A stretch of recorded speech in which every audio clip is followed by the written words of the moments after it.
I welcome you to the new video today, although it's not entirely a new video. But today, or in these days 80 years ago, was the climax of the battle in the Hürtgen forest. That was the longest battle on German soil in World War II, and, for the American forces, the second longest in their history. The longest was at Bataan against the Japanese. I uploaded this video quite some time ago, years ago. But in the meantime, so many new viewers have come to my channel that I thought I'd spare the ladies and gentlemen the trouble of searching through over 320 videos for this topic and post it today so you can watch it. As I've already said, it's not a new video, so those of you who already know it don't need to watch it.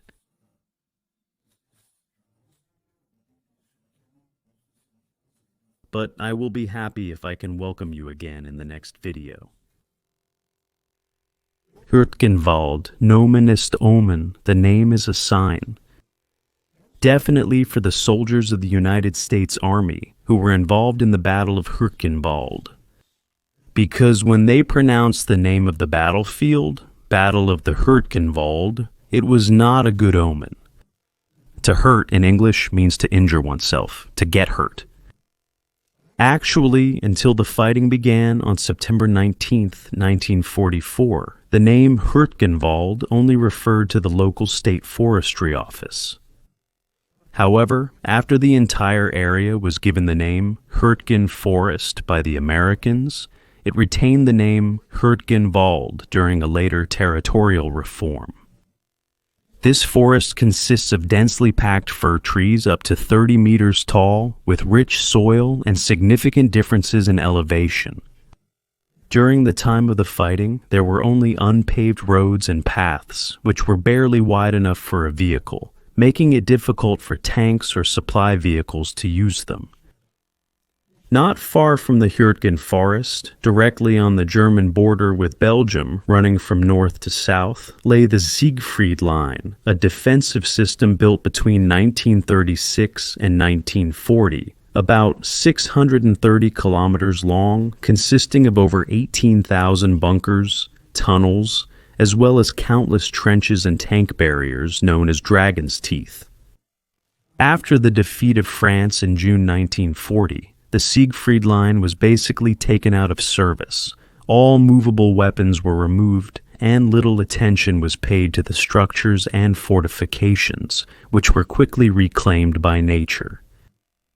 But after the Allied landings in Normandy in June 1944, and the successful breakout from the bridgehead in the course of Operation Cobra, when it became apparent that a successful advance of the Anglo-American armies against the German Reich border could no longer be ruled out, the Siegfried line was reactivated on the 24th of August, and attempts were made to make it defensible in a short period of time. The battle in the dark green area of the Hürtgen forest in the northern Eifel region, southeast of Aachen, with the Siegfried line shown in blue, the German divisions in green, and the American divisions in red, took place from September 19th to December 16th, 1944, between attacking American and defending German forces. This made it the longest battle on German soil during World War II, and also the longest single battle ever fought by the U.S. Army. However, today it has more or less been forgotten in Germany and is overshadowed by the German Ardennes offensive that began on December 16th. But even in the United States, the Battle of the Hürtgen Forest is not very well known. And Hollywood, which has been celebrating the successes of American troops for decades with new films, also suffers from the Hürtgen Forest memory gap, just like the U.S. Army. Because no one wants to remember this military disaster, which was caused by their own leadership mistakes and cost the U.S. Army almost 34,000 lives. At least in 1998, the American television network Home Box Office, or HBO for short, addressed this topic with the so-called television war film When Trumpets Fade, known in German as The Sound of War, When Heroes Die. After the successful landing in Normandy, the expulsion of the Germans from Paris, and their increasingly rapid pushback of the Wehrmacht toward the border, the United States GIs were given hope in the overflowing optimism of late summer that a home by Christmas could become a reality. But then suddenly, in autumn, things didn't go so well anymore. Because although the German divisions had been in retreat since the 6th of June 1944 against a well-equipped enemy and an air force that was sometimes 10-to-1 superior, their regiments, some of which had been reduced to 50% of their nominal strength, had taken every opportunity to hold back the advancing enemy. Just like here at the Siegfried line, which, on September 11, 1944, was reached by elements of the 7th United States Corps near Aachen, crossing the Reich's border. The Hürtgen Forest was in the area of responsibility of the 1st United States Army, under Lieutenant General Courtney Hodges, who had taken command of the 1st Army on August 1st, from General Omar Bradley, who had been appointed commander of the 12th Army Group. Hodges' army had marched through Luxembourg and southern Belgium, was the first to break through the Siegfried line, and captured Aachen in October 1944. After ordering his divisions into the Hürtgen Forest, he had quartered his army staff, numbering hundreds of people, in the requisitioned Hotel Britannique in Spa, Belgium, 52 kilometers away, from the 10th of September onwards. Incidentally, this was the hotel where the German generals von Hindenburg and Ludendorff had planned their operations during the First World War. He even had the Villa Les Bocoteaux requisitioned for himself, and then hardly ever left Spa to go to the front. Hodges, here second from the left, during a briefing in September at headquarters, was described by the renowned American literary and cultural scholar Paul Fussell in his book The Boys' Crusade as a highly conservative tactician who was constantly worried about his flanks. Having commanded a machine gun company in the 5th Infantry Division in the Argonne Forest during the First World War, he could be assumed to have been familiar with the particular problems of forest combat. But when Hodges drove towards the main battle line, Volgo front, he usually did not get any closer than the staff of the division engaged in combat, and therefore had no contact whatsoever with the front lines. In doing so, however, he had also violated a guideline of the commander of the 3rd U.S. Army, General George Smith Patton, who had always insisted that operational plans should be made by those who had to carry them out.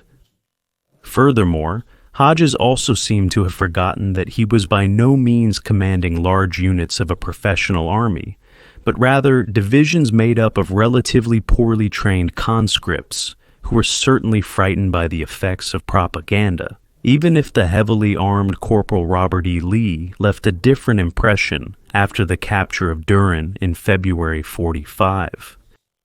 From this perspective, Hodges made a series of wrong decisions in the battle which, while not incorrect from a conservative military standpoint, required exactly the opposite during these extreme forest battles, namely, unconventional actions. So, on his orders, his corps commanders, regardless of the mounting dramatic losses, kept sending one division after another into the Hürtgen Forest. The first had been the 28th Infantry Division under Major General Norman Daniel Coda, Sr., who, however, did not appear even once among his forward deployed troops until the end of the battle. This steadfast division suffered around 6,180 casualties during its deployment in the Hürtgen Forest, with its 112th Infantry Regiment alone losing 2,100 men. This included around 550 men who were lost without seeing combat due to mental breakdowns, illness, hypothermia, foot rot, and swollen feet from wet boots with wounds that would not heal. Let's take another look at the 28th Infantry Division, although this could also apply to the other units. In numerous cases, it was the commanding officers who were unable to withstand the stresses of battle. For example, the commander of the 112th Infantry Regiment, Lieutenant Colonel Carl Peterson, did not appear until November 4th, after several weeks of costly operations by his regiment at the front lines in Kommerscheid, and the commanders of the 103rd Pioneer Regiment had to be explicitly ordered by the division to move forward to the locations of their battalions. After the advance of the 28th was halted by fierce German resistance, the next to be affected was the 9th Infantry Division under Major General Louis Alec Craig. Then the 8th Infantry Division under Major General Donald Armpriester Stroh was sent into the forest, but due to heavy losses, it had to be withdrawn shortly afterwards and replaced by the 1st Infantry Division under Major General Clarence Ralph Hubner. However, after they too had failed to make any headway, the 4th Infantry Division under Major General Raymond Oscar Barton was deployed, but it also got stuck in the forest and suffered the heaviest losses of all the divisions. Then it was the turn of the 83rd Infantry Division under Major General Robert Mason. There is an interesting incident related to this division.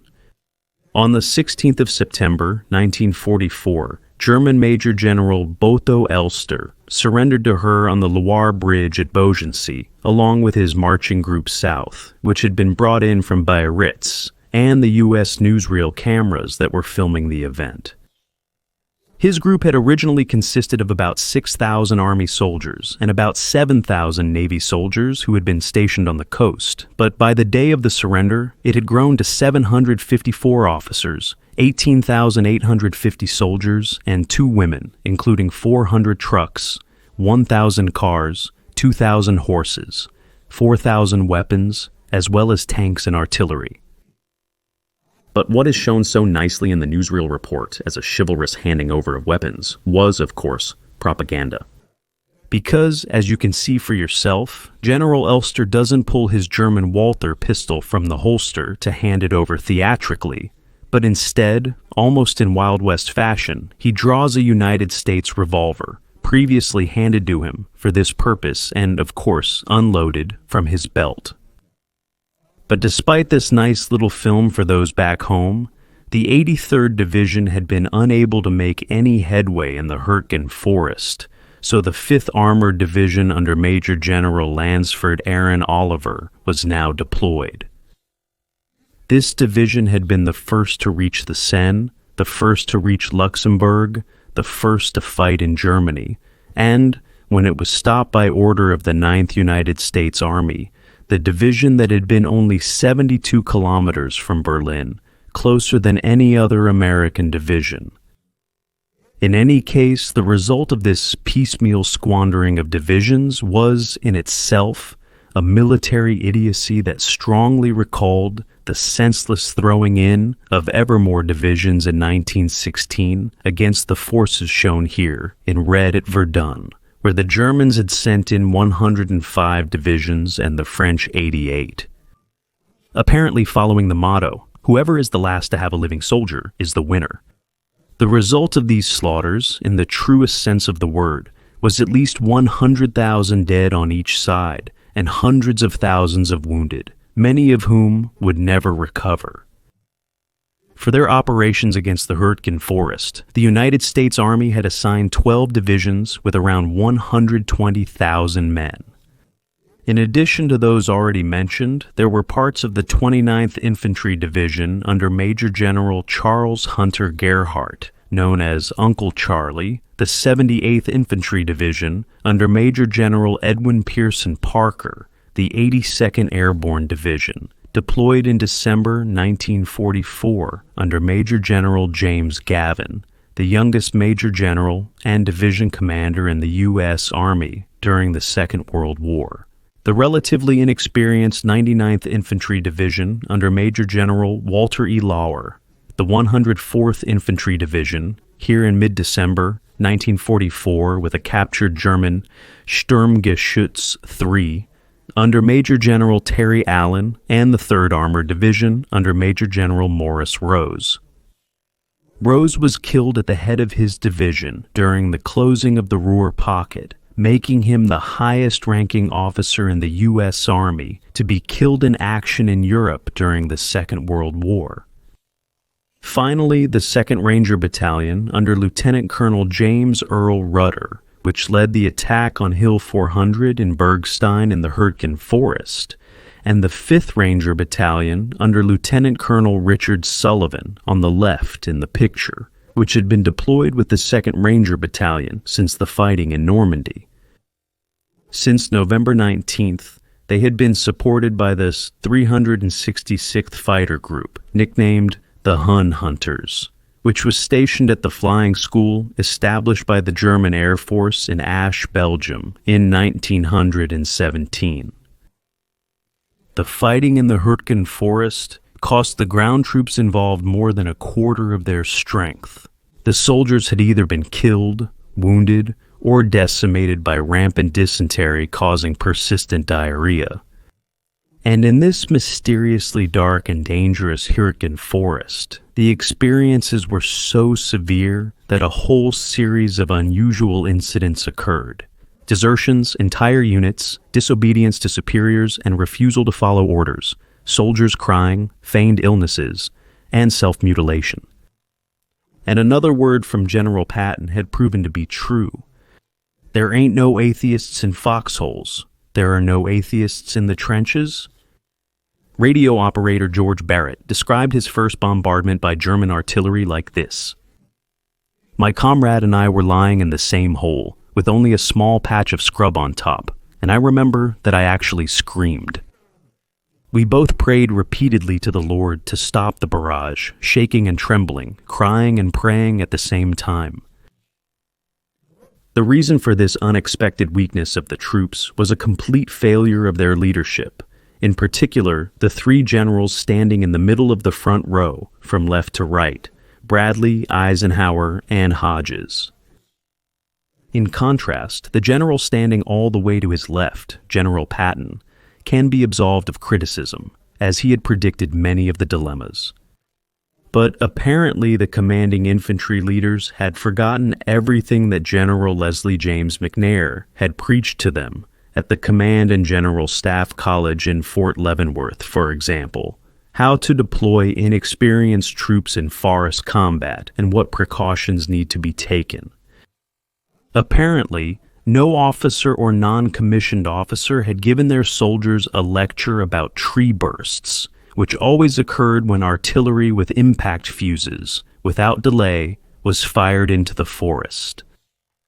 For while a foxhole in the forest floor had offered some protection from infantry or artillery fire, the use of impact fuses in the treetops caused shrapnel and pieces of the tree to be hurled vertically downwards, hitting the dug-in, now unprotected, flat-lying soldiers. And since the American artillery was now using this firing method, including the 18th Field Artillery Battalion with 75 rocket launchers mounted on trucks, entire United States infantry platoons had been taken out by friendly fire. The commander-in-chief of the German Army Group B responsible for the West was Field Marshal Walter Model, who committed suicide on April 21, 1945, near Duisburg, and is buried in the military cemetery in Vossenach. He had at his disposal parts of 13 German divisions to defend against the 1st United States Army. On paper, they had over 80,000 men, but in reality, they had barely managed to muster just over 50,000. They had already been fighting a defensive battle against superior forces for months and had also been heavily decimated by the Allied Air Force. For example, at the beginning, the Hürtgen Forest combat area was defended by 2 German divisions.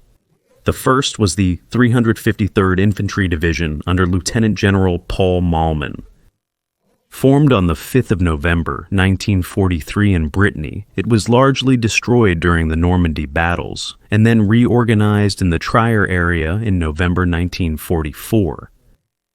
The second was the 275th Infantry Division, initially commanded by Lieutenant General Hans Schmidt, then Colonel Helmut Beckler until November 21st, and then Schmidt again. The company commander in the Fusilier Battalion, Lieutenant Friedrich Lengfeld, also served in this division. This 23-year-old German officer was killed while trying to rescue a wounded American soldier from a minefield. This monument commemorates him. But the fate of the 275th Infantry Division also largely reflects the fate of all the other divisions that were deployed during the Battle of Hürtgen Forest. From February 1944, it had been reorganized as a division of the 22nd Wave of Mobilization in Brittany, consisting of recruits and soldiers who had not previously seen frontline service, and due to a shortage of almost everything, even after 6 months, it was not ready for combat. In the fighting following the Allied landings in Normandy, it suffered heavy losses, was then refreshed on August 21, 1944, only to be destroyed a second time in early September in the Mons pocket in Belgium. Only 800 men without heavy weapons were able to break out of the pocket and gather in the Maastricht area. After being reorganized in October with Air Force battalions, among other things, it was once again decimated on October 26, 1944, during the so-called All Souls' Day battle for the village of Schmidt. Furthermore, larger parts of the following German units were deployed in the Hürtgen Forest combat area. The 12th Volksgrenadier Division, formed in August 1944, commanded by Major General Gerhard Engel, here still as Colonel.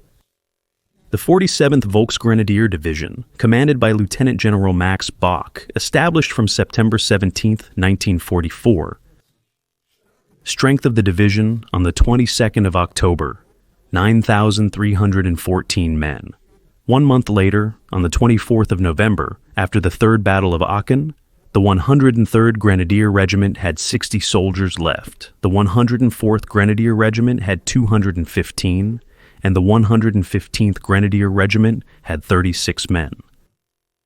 The 89th Infantry Division, established on January 5, 1944, at the Bergen training area near Sile and destroyed in the Falaise pocket, then reformed with personnel from Luftwaffe and infantry fortress battalions as well as replacement units, Division Commander Major General Walter Bruns. The 272nd Volksgrenadier Division, formed by renaming the 575th Volksgrenadier Division on September 17, 1944, at the Dobritz military training area near Berlin, led until December 16th by Colonel Eugen Kostmaler, and from January 1, 1945, by Lieutenant General Eugen Koenig. The 344th Infantry Division, newly formed in September 44 after its defeat in Normandy, from December 16th under Major General Eugen Kostmaler, who was probably killed in action on March 18th, 1945, near Oberglogau, in the Neustadt district, and afterwards Lieutenant General Erwin Jolasse. The 3rd Paratrooper Division. It had been deployed at the Normandy front, later used in the Mons area in Belgium as a rear guard for armored units. But on September 4, 1944, the majority were taken prisoner as the armored units had withdrawn and the non-motorized paratroopers were left to their fate. From October, the division was reformed under Major General Walter Wadden. Smaller elements of the 85th Infantry Division were also deployed, which had been formed on February 2, 1944, destroyed in Normandy, then reformed in September 1944, and finally crushed at the Lower Rhine in March 1945. Commander Lieutenant General Kurt Chill. The 347th Infantry Division, formed on October 3, 1942, in the Netherlands. On August 30th, 1944, with over 8,800 soldiers, by November 30th, 1944, it had only one combat group, with a strength of 809 men, of whom 405 were combat ready. Commander from October 11th, 1943, Lieutenant General Karl Boecher. From December 8th, Lieutenant General Wolf Trierenberg. The successor to the 3rd Infantry Division Mott, which was lost at Stalingrad, is the 3rd Panzergrenadier Division under Major General Walter Denkert. Also involved were the 116th Panzer Division Windhund, deployed from November 4th to 16th in the area around Wassenach and Hürtgen, commanded by Major General Siegfried von Waldenberg, and the 246th Volksgrenadier Division under Colonel Gerhard Wilk.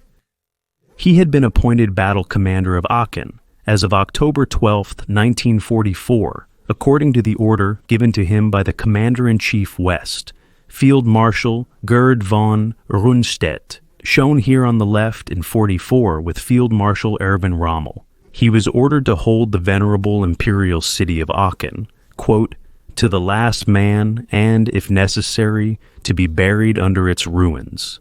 Wilk, with around 13,000 soldiers and 5,000 Volkssturm members, continued the militarily pointless fight against about 100,000 United States soldiers until his surrender on October 21st, by which time 85% of the city had been destroyed, 4,000 German soldiers had been killed, and 2,000 wounded. Wilk, along with other German officers, was held from October 26, 1944, in the Special Officers' Prisoner of War camp Trent Park in England, where he was considered very talkative with the British. At the time, he justified his actions, among other things, by his fear of Nazi reprisals against his family.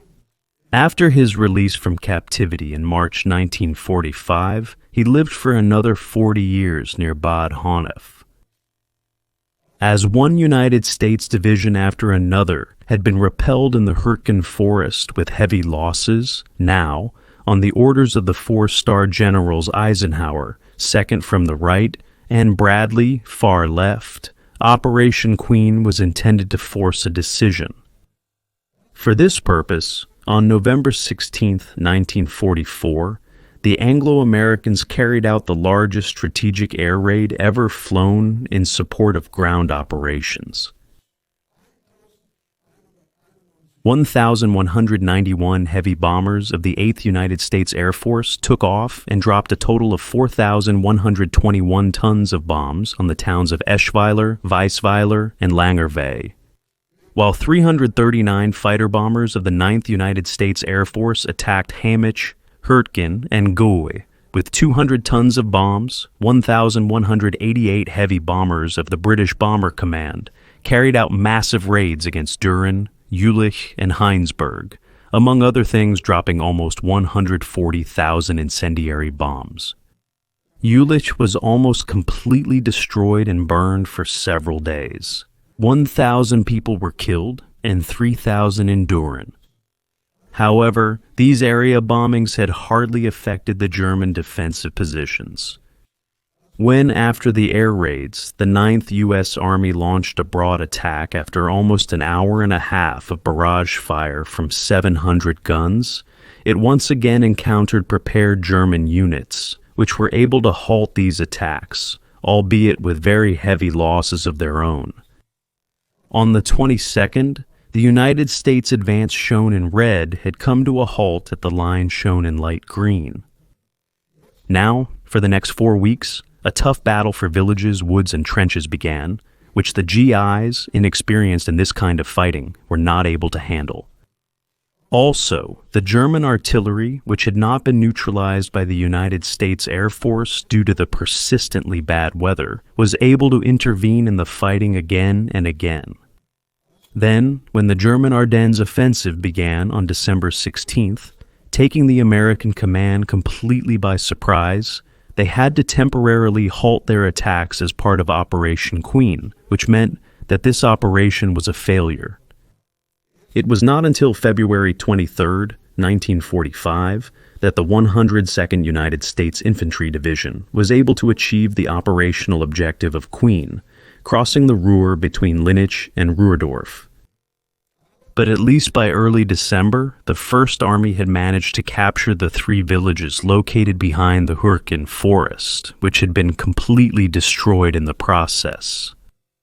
Hürtgen, Fossenach, and Schmidt. But the price for that had been enormous. Besides the fact that the overall operation had failed and the battle had ended with a German defensive victory, according to American estimates, at least 30,000 of their soldiers had fallen, including 9,000 dead from frostbite, starvation, or friendly fire. Another 50,000 had been wounded. But the German divisions had also been decimated once again. Their blood toll amounted to around 13,000 dead and 15,000 wounded. Many cities and towns had been almost razed to the ground.